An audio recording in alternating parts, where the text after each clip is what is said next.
जिसमें दिया गया है पारिस्थितिक तंत्र की पोषक संरचना। यहाँ पे दिया हुआ है पर्यावरण की मौलिक अवधारणा तथा प्रकृति। यूनिट 1 का जो पार्ट है उसका नाम है। इसमें बीएड सेकेंड ईयर का है। इस लॉन्ग आंसर 7 जो कि मोस्ट इम्पोर्टेंट है। ये इतना इम्पोर्टेंट है ये आ भी सकता है, जो कि 2020 में आया है। दोस्तों अच्छा लगे लाइक करना, शेयर करना एंड सब्सक्राइब करना। आगे इसमें देखते हैं। आगे बहुत अच्छा कंटेंट है, रोके रहना, स्किप मत करना।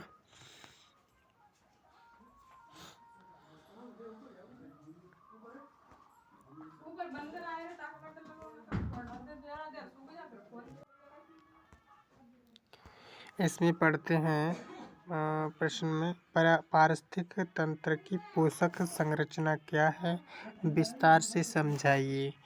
अथवा पारिस्थितिक तंत्र की पोषक संरचना से आप क्या समझते हैं, विस्तृत चर्चा कीजिए। उत्तर में आते हैं, देखते हैं इसमें। पारिस्थितिक तंत्र की पोषक संरचना, ट्रॉफिकल स्ट्रक्चर ऑफ इकोसिस्टम।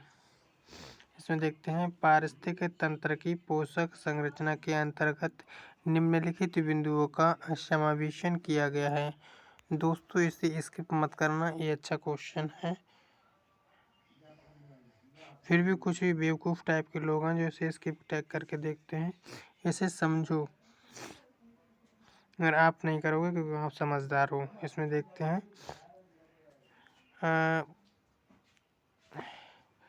पहला इसमें पोषक तल, पोषक श्रृंखला, पोषक जाल।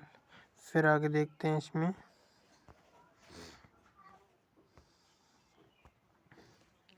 पहले में पोषक तल में हम ट्रॉफिकल लेवल में देखते हैं पारिस्थितिक तंत्र के उत्पादक उपभोक्ता। उत्पादक उसे कहते हैं जो उत्पादित होता है स्वयं, उपभोक्ता उसे कहते हैं जो उपयोग करता है। इसमें लिखा पारिस्थितिक तंत्र के उत्पादक उपभोक्ता व्यवस्था के प्रत्येक भोजन स्तर को पोषक स्तर कहते हैं। इसमें कहा गया है उपभोक्ता जो होता है उत्पादक व्यवस्था के प्रत्येक भोजन स्तर को पोषक स्तर कहते हैं। फिर आगे यहाँ पे देखते हैं पारिस्थितिक तंत्र के उत्पादकों द्वारा जो विभिन्न प्रकार के कार्बनिक पदार्थ संश्लेषित किए जाते हैं उनका उपयोग द्वितीय उत्पादकों प्रथम श्रेणी के उपभोक्ता द्वारा किया जाता है। फिर आगे यहाँ पे देखते हैं, इसमें कहा गया है यही प्रथम श्रेणी की उपभोक्ता प्रथम पोषण स्तर का निर्माण करते हैं। जैसे इसमें देखते हैं मछली, यानी मछलियाँ जो शैवाल, मछलियाँ यानी जो शैवाल और अन्य छोटे पौधों को खाती हैं। इस श्रेणी के अंतर्गत शाकाहारी जीव जंतु आते हैं। आगे देखते हैं इसमें पोषक यानी विभिन्न प्रकार के शाकाहारी जंतुओं का भक्षण करने वाले मांसाहारी जंतु द्वितीय श्रेणी के उपभोक्ता कहलाते हैं। द्वितीय पोषण स्तर का निर्माण करते हैं। जैसे छोटी छोटी शाकाहारी मछलियों को खाने वाली बड़ी मछली द्वितीय पोषण स्तर का निर्माण करती हैं। बड़ी मछलियों को उनसे काफ़ी बड़ी मछलियाँ खा जाती हैं और ये तृतीय पोषण स्तर को बनाती हैं। बड़ी मछलियों को सारस एवं बगुले खा जाते हैं और ये चतुर्थ पोषण स्तर का निर्माण करते हैं। फिर आगे देखते हैं, इस प्रकार उपभोक्ताओं की एक श्रृंखला बन जाती है। श्रृंखला का अंतिम तल सर्वोच्च उपभोक्ता अथवा शाकाहारी सर्वोच्च मांसाहारी कहलाता है। इस प्रकार उत्पादकों एवं उपभोक्ताओं के भोजन स्तर को पोषक स्तर कहते हैं। इसमें दोस्तों क्या समझाया गया है, इसमें बताया गया है कि पोषक तल होता है छोटे से बड़े की ओर जाता है। जैसे इसमें छोटी मछलियाँ होती हैं वो खाती हैं, जैसे छोटे छोटे पेड़ पौधे होते हैं वो खाती हैं। इसमें दिखाया है, देखो जो शैवाल है अन्य छोटे पौधों को खाती हैं। फिर जैसे आगे इसमें बढ़ते हैं, फिर जो बड़ी मछलियाँ होती हैं छोटी मछलियों को खा जाती हैं। तो जो छोटी मछलियों को खा जाती हैं वे द्वितीय पोषण स्तर का निर्माण करती हैं। फिर इसमें आगे देखते हैं उससे बड़ी मछलियाँ जो छोटी, इसमें दिया होगा जैसे जैसे छोटी शाकाहारी मछलियों को खाने वाली बड़ी मछलियाँ द्वितीय पोषण का निर्माण करती हैं। फिर यहाँ पे तृतीय उनसे बड़ी मछलियाँ होती हैं वो उनको खा जाती हैं, जो काफ़ी बड़ी होती हैं वो तो तृतीय पोषण स्तर का निर्माण करती हैं। फिर इसमें आगे देखते हैं कुछ और भी बड़ी मछलियाँ होती हैं वो अपने से छोटी मछलियों को खा जाती हैं, वे चतुर्थ पोषण स्तर का निर्माण करती हैं। ऐसे ही पोषण स्तर बढ़ता रहता है। जैसे पोषण स्तर बढ़ता है तो और फिर आगे उस बड़े पोषण स्तर को क्या कहते हैं, सर्वोच्च मांसाहारी पोषण, यानी ये सर्वोच्च मांसाहारी कहलाता है। इस प्रकार उत्पादकों एवं उपभोक्ताओं के पोषण स्तर को पोषक स्तर कहते हैं। आगे इसमें देखते हैं दोस्तों,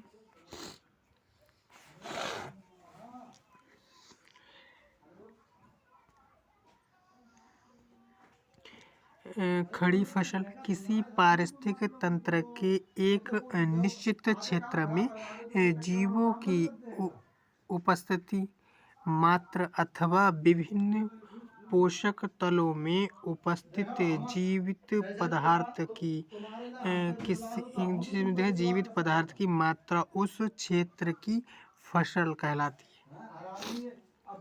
इसमें देखा गया खड़ी फसल का गणन कुल जीवों की संख्या अथवा ताजे या शुष्क भार अथवा जीवों में उपस्थित ऊर्जा की मात्रा के रूप में व्यक्त की जाती है। इसमें देखो क्या बताया गया है कि जो खड़ी फसल होती है यानी किसी पारिस्थितिक तंत्र के क्षेत्र में एक निश्चित क्षेत्र में जीवित जीवों की उपस्थिति मात्रा अथवा विभिन्न पोषक तत्वों में उपस्थित जीवित पदार्थ की मात्रा उस क्षेत्र की बड़ी फसल यानी खड़ी फसल कहलाती है। तो इसमें बताया गया है कि खड़ी फसल का गणन जो होता है कुल जीवों की संख्या अथवा ताजे या शुष्क भार अथवा जीवों में उपस्थित ऊर्जा की मात्रा के रूप में व्यक्त करती है। यानी जो बड़ी फसल खड़ी वो उस फसल को कितने लोग इस्तेमाल करते हैं। फिर आगे देखते हैं,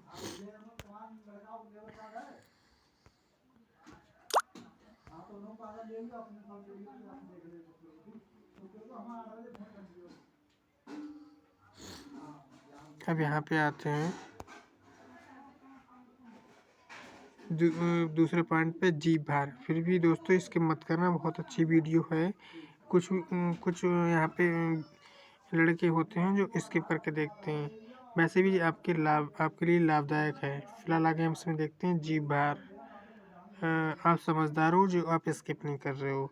फिर देखते हैं इसमें खड़ी फसल को जब भार के रूप में व्यक्त किया गया है तो उस जीव भार अथवा बायोमास कहते हैं। इसमें ये कहा है कि जीव भार यानी जो खड़ी फसल होती है को जब भार के रूप में व्यक्त करते हैं, जो खड़ी फसल होती है यानी कितने क्विंटल होती है तो उसे जीव भार या बायोमास कहते हैं।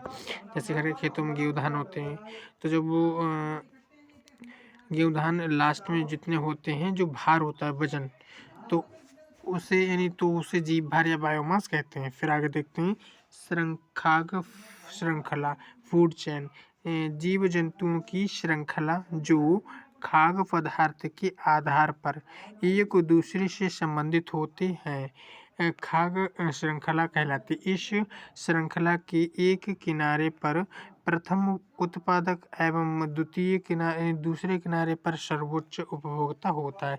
जिसमें यहाँ पे ये बताया गया है, जैसे यहाँ पे इसमें देखो क्या देखा है, भोजन श्रृंखला। यहाँ पे भोजन श्रृंखला थी यानी अपघटक नेवला मांसाहारी होता है, शाकाहारी यानी स्वादवाल मुसल घास तथा शाक। इसमें देखिए क्या आ गया है, जैसे इसमें घास और शाक को क्या खाते हैं, यानी शाकाहारी। स्वादुल मूसल खाता है और इसको खाते हैं नेवला, यानी नेवला मांसाहारी होता है, ये इस मूसल को खा जाता है। फिर यहाँ पे दिखा गया है कि अपघटक, ये छोटे छोटे जो मतलब अपघटक होते हैं जो गंदगी को दूर करते हैं, एक दूसरे के ऊपर यहाँ पे निर्भर है। आगे इसमें देखते हैं, और इसमें ये भी कहा गया कि जीव जंतु की श्रृंखला जो खाद्य श्रृंखला के आधार पर एक दूसरे से संबंधित होते हैं और उसे खाद्य श्रृंखला कहते हैं। जैसे एक दूसरे से जुड़ी हुई है, जैसे छोटे बड़े होते हैं छोटे पर निर्भर होते हैं, और जैसे शेर होते हैं छोटे छोटे जानवरों को खाते हैं, ऐसे ही और जो छोटे जानवर और जानवरों पर निर्भर होते हैं, ऐसे ही एक दूसरे से सब लोग संबंधित हैं। फिर आगे इसमें देखते हैं,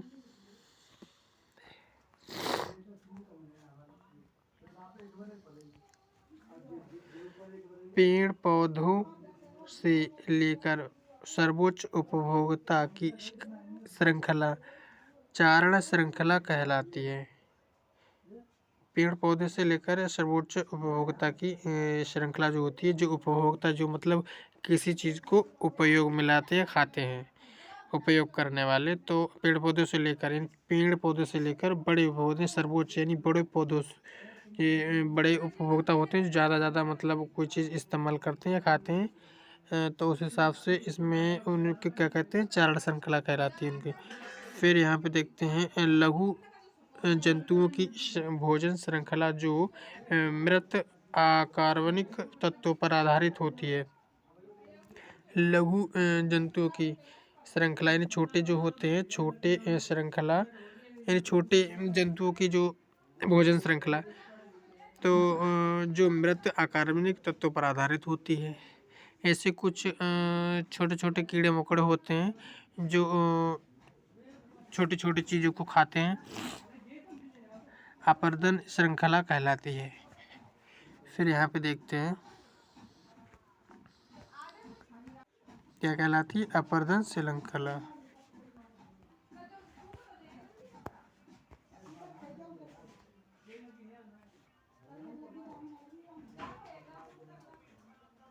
अपर्दन श्रृंखला कहलाती है, यानी लघु जंतुओं की भोजन श्रृंखला जो मृत अकार्बनिक तत्वों पर आधारित होती है, उसे क्या कहते हैं, अपर्दन श्रृंखला। फिर आगे इसमें डिस्कस करते हैं,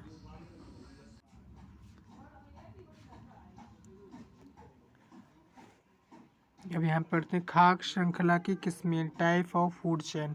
विभिन्न श्रेणी के जीवों के मध्य पारस्परिक पोषण संबंध ही खाद्य श्रृंखला है। यानी खाद्य श्रृंखला निम्नलिखित प्रकार की होती है। इसमें आ में देखते हैं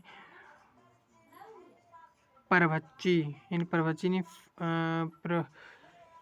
प्रेडेटर ऑफ फूड चेन। इस प्रकार की खाद्य श्रृंखला प्रायः तालाब के पारिस्थितिक तंत्र के अंतर्गत पाई जाती है, जो हरे छोटे पौधों से प्रारंभ होती यानी प्रारंभ होकर सूक्ष्म जंतुओं से होते हुए बड़े जंतुओं की ओर जाती है। इसमें बताया परभक्षी जो होते हैं उसमें इनकी खाद्य श्रृंखला तालाब की खाद्य श्रृंखला से शुरुआत होती है, जो इसमें दिखाया छोटे छोटे जो पेड़ पौधे होते हैं उनसे प्रारंभ होती है, और सूक्ष्म जंतुओं से होते हुए, यानी छोटे छोटे सूक्ष्म जंतुओं से होते हुए बड़े जंतु होते हैं तंतुओं से होकर आगे बढ़ती है। ये क्या कहते हैं, परभक्षी कहलाती है। इसमें आगे देखते हैं फिर परजीवी श्रृंखला वा में, पैरिस्टिक फूड चेन। इस प्रकार की खाद्य श्रृंखला बड़े जंतुओं से छोटे जंतुओं की ओर जाती है। इसमें बड़े आकार वाले प्राणी परपोषी तथा छोटे आकार वाले प्राणी परजीवी कहलाते हैं। परजीवी अपने भोजन के लिए परपोषी पर आधारित होते हैं। जैसे इसमें बताया गया है कि परजीवी श्रृंखला, इन परजीवी श्रृंखला के बारे में इसमें डिस्कस किया गया है कि इस प्रकार की खाद्य श्रृंखला बड़े जंतुओं से छोटे जंतु की ओर जाती है। जो परजीवी होती है उसमें छोटे छोटे जो बड़े बड़े जंतु होते हैं उससे छोटे जंतुओं की ओर जाते हैं। इसमें बड़े आकार वाले प्राणी जो होते हैं परपोषी तथा छोटे आकार वाले परजीवी कहलाते हैं। परजीवी अपने भोजन के लिए परपोषी पर आधारित होते हैं। यानी परजीवी छोटे जो परजीवी होते हैं, बड़े बड़े जो बड़े जंतु होते हैं वे परपोषी कहलाते हैं, जो उन पे आधारित होते हैं। परजीवी परपोषी पर आधारित होते हैं। फिर आगे देखते हैं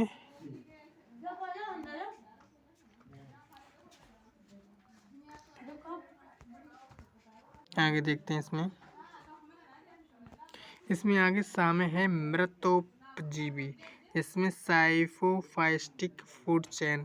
यह खाद्य श्रृंखला मृतक जीवों से सूक्ष्म जीवों की ओर जाती है। यानी जो मृत जीव होते हैं उनसे सूक्ष्म जीवों की ओर जाती है। इसमें मृतक जीवों में उपस्थित ऊर्जा जो होती है, जो मृत जीव होते हैं जीवों में उपस्थित ऊर्जा होती है, मरने के बाद जो ऊर्जा उनकी बचती है, यानी सूक्ष्म जीवों में स्थानांतरित हो जाती है। छोटे छोटे कीड़े खाते हैं उन्हें। इसके अंतर्गत प्राय अपघटक आते हैं। जो अपघटक होते हैं, जो मरे हुए जानवर होते हैं उनको खाते हैं, जो गंदगी को दूर करने का काम करते हैं। फिर आगे देखते हैं इसमें तीसरे पॉइंट में खाद्य जाल फूड वेव। भोजन के आधार पर यदि देखा जाए तो ज्ञात होता है कि खाद्य श्रृंखला के अंतर्गत उत्पादक यानी पौधे होते हैं।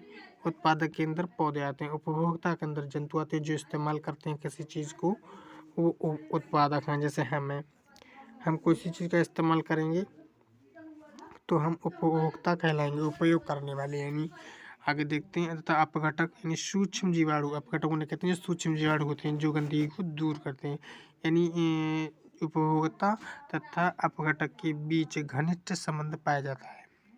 प्रकृति के अंतर्गत खाद्य श्रृंखला एक सीधी कड़ी के रूप में नहीं पाई जाती, बल्कि कहीं न कहीं पारस्परिक रूप में आपस में संबंधित होती है। अर्थात पारिस्थितिक तंत्र में एक खाद्य श्रृंखला के जीवधारियों का संबंध दूसरी खाद्य श्रृंखला के जीवधारियों से होता है। यानी इसमें बताया गया पारिस्थितिक तंत्र जो होता है उसमें एक खाद्य श्रृंखला के जीवधारियों का संबंध जो होता है दूसरी खाद्य श्रृंखला के जीवधारियों से होता है।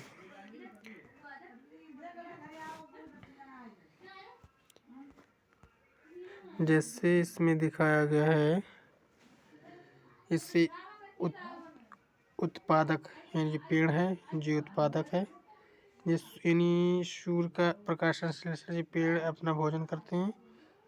यानी पादप मीन्स पेड़ पौधे, इन्हें कौन खाता? बकरी खाती है। शाकाहारी प्राणी प्रथम श्रेणी उपभोक्ता और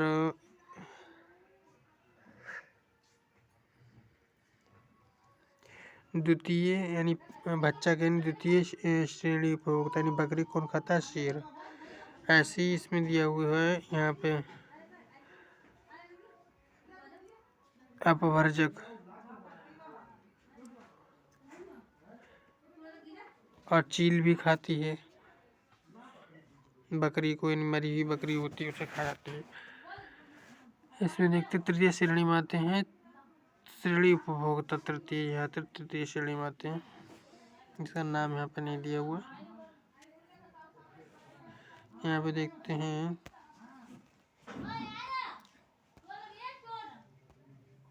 जल मृदा जीवाणु अपघटक परभक्षी, ये परभक्षी में आते हैं। उत्सर्जी अपशिष्ट तथा मृत उपरांत अवशेष जो बचता है, गंदगी से बोलते हैं। आगे इसमें देखते हैं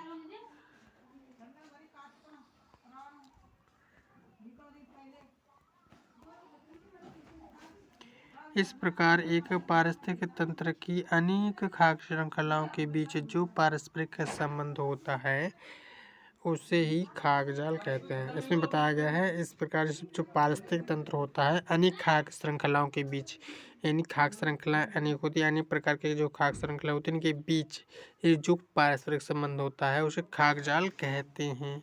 फिर आगे देखते हैं उदाहरण के लिए मनुष्य शाकाहारी है, यानी जो वैसे तो मनुष्य शाकाहारी है मगर वैसे तो कुछ मांसाहारी भी होते हैं। इसमें आगे देखते हैं और अनेक स्तरों पर मांसाहारी भी हैं, ये बात सही है, कुछ लोग मांसाहारी होते हैं। इस प्रकार वह अनेक भोजन खाद्य श्रृंखलाओं में अपना स्थान रखता है।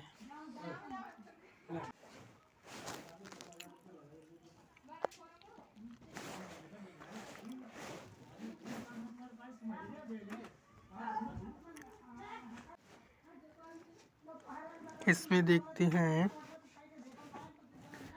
जिससे अनेक भोजन श्रृंखलाएं आपस में जाल की तरह उलझकर रह जाती हैं, जिसे खाद्य जाल कहते हैं। उसमें बताया गया है इस प्रकार वह अनेक भोजन श्रृंखलाओं में अपना स्थान रखता है। यानी मनुष्य जो होता है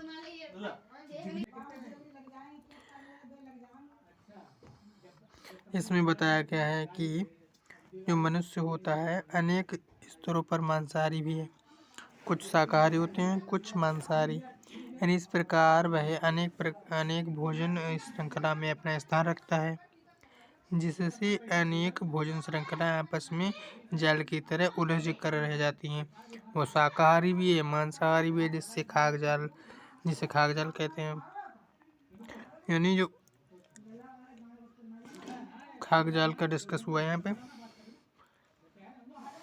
यानी इस प्रकार एक पारिस्थितिक तंत्र की अनेक खाद्य श्रृंखलाओं के बीच जो पारस्परिक संबंध होता है उसे ही खाद्य जाल कहते हैं। उदाहरण के लिए मनुष्य शाकाहारी है और अनेक स्तरों पर मांसाहारी भी है। इस प्रकार वह अनेक भोजन श्रृंखलाओं में अपना स्थान रखता है, जिससे अनेक भोजन श्रृंखलाएं आपस में जाल की तरह उलझकर रह जाती हैं, जिसे खाद्य जाल कहते हैं। आज के लिए इतना।